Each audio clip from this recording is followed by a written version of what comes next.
ऐसा बताइएगा मुज़ाकरात की क्या अपडेट? अच्छा, अब अजीब सी बात है, अगर आप ईरानी मीडिया देखें तो ऐसा लगता है कि जैसे मुज़ाकरात नहीं हो रहे। अगर आप डोनाल्ड ट्रंप की गुफ्तगू सुने तो ऐसा लगता है कि वो जंग की तरफ चल रहा है।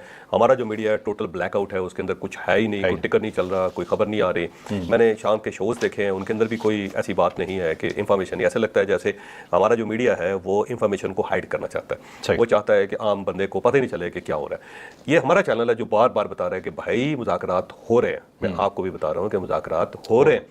इसलिए भी लॉ के अंदर भी कहा है कि मुज़ाकरात हो रहे हैं, उससे पहले भी कहा है कि मुज़ाकरात हो रहे हैं। अल्लाह का खास करम है, हमारी 8 खबरें अब तक दुरुस्त साबित हुई हैं इन मुज़ाकरात के हवाले से। अब 9वीं खबर जो है ना वो आपको दे रहा हूँ, इंशाअल्लाह ताला वो भी तसल्ली बख्श है। एक तो ये है कि अब तक 13 जहाज़ आ चुके हैं, 13 जहाज़ लैंड कर चुके हैं पाकिस्तान में। अब अगर मुज़ाकरात नहीं होने तो 13 जहाज़ जो कैसे लैंड करना, इस्लामाबाद के अंदर, ठीक है, और नूर खान एयरबेस के ऊपर, जो स्पेशल एयरबेस है उसके ऊपर। कल 7 जहाज़ आए थे। कल हमने जो टाइम तक सुबह बताया था कि 9 बजे, और बल्कि पौने 9 बजे, 8:45 पर जहाज़ उतरने शुरू हो गए। उसके बाद 2 उतरे, फिर 2 और उतरे, फिर उसके बाद टोटल 7 जहाज़ कल उतरे थे। और आज 8 जहाज़ आए हैं। जो 8वां जहाज़ है वो तकरीबन आप समझो कि पौने 1 बजे लैंड किया है, और जो 9वां जहाज़ है वो पौने 3 बजे लैंड किया है, और जो 10वां जहाज़ है वो 3:15 बजे लैंड किया है, जो 11वां जहाज़ है वो 4:15 बजे लैंड किया है, और जो 12वां जहाज़ है वो 6:15 बजे लैंड किया है, और जो 13वां जहाज़ है वो पौने 8 बजे लैंड हुआ है। अच्छा, ये सारे, और बल्कि ये वहाँ से जो रूट्स के तहत जो मेहमान निकले हैं उनके भी टाइमिंग है, लेकिन ज़ाहिर सिक्योरिटी की वजह से हमें सारी डिटेल नहीं देनी चाहिए। लेकिन अब तक 13 जहाज़ आ चुके हैं, और बहुत ज़्यादा हाई सिक्योरिटी है, बहुत ज़्यादा, जिसको कहते हैं ना फूल प्रूफ सिक्योरिटी। और प्रॉपर वहाँ पे आलात लगे हुए हैं, किसी किस्म का सिग्नल नहीं है, कोई मोबाइल नहीं चल रहा वहाँ पे, कोई गैजेट नहीं चल रहा वहाँ पे।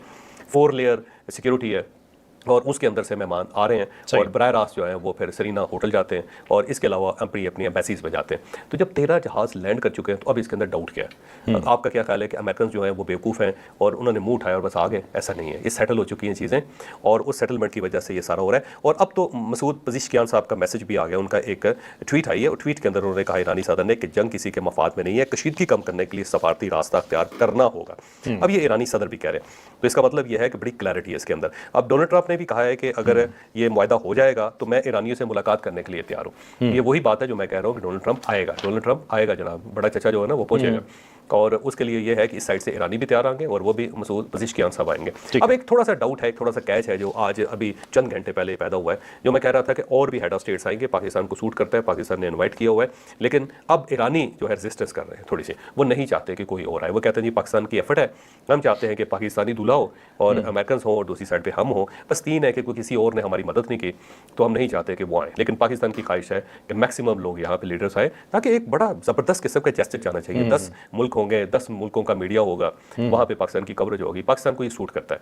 लेकिन अब ईरानी थोड़ा सा इससे पीछे हट रहे हैं। अब देखते हैं कि आने वाले घंटों के अंदर क्या होगा। अगर मुआहदा करीब आ जाता है तो फिर हो सकता है पाकिस्तान मना ले ईरान को। बुध को होगा मुआहदा, तो बुध को, हम पिछली वीलॉग के अंदर भी, उससे पिछले वीलॉग के अंदर भी हमने बताया था कि बुध को होगा। इससे पहले जो था ना ये वीकेंड के था, हफ्ता इतवार, वो आगे पोस्टपोन होते होते अब तो ये बुध को हो जाएगा।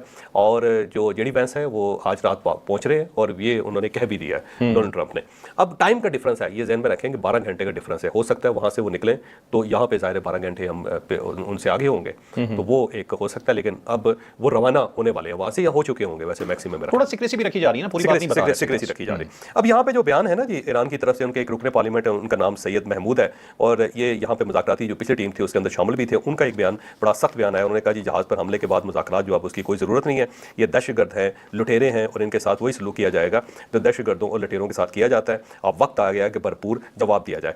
अब अगर इसको देखा जाए तो ऐसा लगता है कि जैसे मुज़ाकरात नहीं होंगे, लेकिन साथ ही अगर आप मसूद पज़ेश्कियान साहब की जो बात है वो सुने तो उसमें लगता है कि जनाब ये तो हो रहे हैं। अच्छा, इसके साथ साथ खातमुल अंबिया हेडक्वार्टर जो है उनके तर्जमान का बयान भी आया। उसने कहा जी हमने जहाज़ के ऊपर हमला इसलिए नहीं किया, तो उसके ऊपर उन्होंने कहा था ना अब हम हमला करेंगे, तो अब उन्होंने कहा जी कि हम अमरीकियों के ऊपर हमला इसलिए नहीं कर रहे कि वो जो जहाज़ है उसके अंदर कुछ जो अमला है उसके अहल खाना भी हैं, तो उनकी सिक्योरिटी के लिए अब हम अमरीका के ऊपर अटैक नहीं कर रहे। तो इससे भी आप अंदाज़ा लगाएं कि वो जो अटैक का हुक्म था या जो ऐलान था वो ईरान ने वापस ले लिया, यूटर्न ले लिया उस पर। जब ईरान यूटर्न ले रहा है तो फिर इसका मतलब ये हुआ कि मामला सेटल हो रहा है। और एक और मेरा ख्याल है, अब ये इंफॉर्मेशन ही ख्याल है कि नाकाबंदी जो है ना अमेरिका किसी वक्त भी खत्म कर देगा, क्योंकि ये ईरान की तरफ से बार बार ये मुतालबा किया जा रहा है। लेकिन साथ ही अमेरिका की तरफ से ये मुतालबा होगा कि आपने आमना हुर्मस खोलने का ऐलान कर दें। दोनों खोल देंगे। अच्छा साहब, इसमें एक चीज़ मैं जरा समझना चाहता हूँ। अब ये बार्गेनिंग चिप के तौर पे भी ईरान इसे इस्तेमाल कर रहा है आमना हुर्मस को। अब ये देखें कि उन्होंने पहले कभी एतराज़ नहीं किया इस चीज़ के ऊपर, नेवल ब्लॉकेट पे हल्की फुल्की बात करते थे, ज़्यादा प्रेशर नहीं डाल रहे थे। अब अचानक इस पॉइंट को उठा दिया, फिर जहाज़ वाले पॉइंट को उठा दिया। जहाज़ इन्हें पता पता था ब्लॉकेड है फिर भी उन्होंने जहाज भेजा? ये कुशन लेना चाह रहे थे। मेरा ख्याल है ये मुआहदे से पहले नहीं चाहते हैं कि आपदा हुर्मस से नाकाबंदी खत्म हो जाए, ताकि ईरान जो है वो आवाम को मुतमिन किया जा सके कि ये देख लें जी हमने नाकाबंदी खत्म कर ली, अमरीकी भाग गए यहाँ से। तो इस टाइप का एक इंप्रेशन क्रिएट करना चाहते हैं अपने आवाम में। और दूसरा ये को चाहते हैं कि जी वहाँ जब हम जाएँ तो आपदा हुर्मस पे बात ही ना हो, जो अगला नेक्स्ट एजेंडा है ना उसके ऊपर बात हो, ताकि हमारे पास टाइम ज़्यादा हो। ये शर्त पहले ही मनवा ली, ये पहले शर्त मनवा ली जाए ताकि आने से पहले। अब उसके मुकाबले में ज़ाहिर अमेरिका की भी शर्त है कि आप आपना हुर्मस खोल दें, तो वो अमेरिका भी मनवा लेगा फिर जनाब ये आपना हुर्मस का मसला तो खत्म हुआ। अब नेक्स्ट जो है ना उसके ऊपर जाते हैं। चौधरी साहब, इसका मतलब ये है कि ईरान साइकोलॉजिकल गेम खेल रहा है, बिल्कुल, ठीक है, और वो प्रेशर डाल रहा है अमेरिका पे। जैसे अमेरिका अपनी तरह का प्रेशर डालता है, ये अपनी तरह का प्रेशर डालते हैं, ये जरा टेक्निकल से डाल रहे हैं। टेक्निकल, इसलिए मुझे लगता है कि जहाज इन्होंने खुद भेजा होगा और बहुत ही करीब ले गए होंगे अमेरिका के कि ठीक है अभी अटैक करें इसके ऊपर और हो सकता है इसके अंदर कुछ भी ना हो, कंटेनर खाली कंटेनर हो, और इसलिए करीब आए कि ठीक है अब अटैक करो ताकि ये नाकाबंदी वाला इशू उठाया जा सके। एन मुमकिन है, वैसे एन मुमकिन है, क्योंकि इतने दिनों में आपने जहाज वहां भेजा नहीं, एन उस वक्त भी आपने भेजना था जब मुज़ाकरात हो रहे हैं, मामला सेटल हो रहे हैं। और अमेरिका कहते हैं हमने रोका भी था, ये रुका ही नहीं। 6 घंटे रोका उन्होंने, वो कहते 6 घंटे हम रोकते रहे, आगे ना हो आगे ना हो आगे ना हो, वार्निंग देते रहे, वार्निंग। और वो स्लो आ गया था, वो आगे आता जा गया उनके पास। हाँ जी, वो डर गए कि पता नहीं इसके अंदर कोई असला ना हो, बारूद ना हो, ये फट ना जाए। और जहाज भी इतना स्लो था कि गलती से भी निशाना खता ना हो जाए।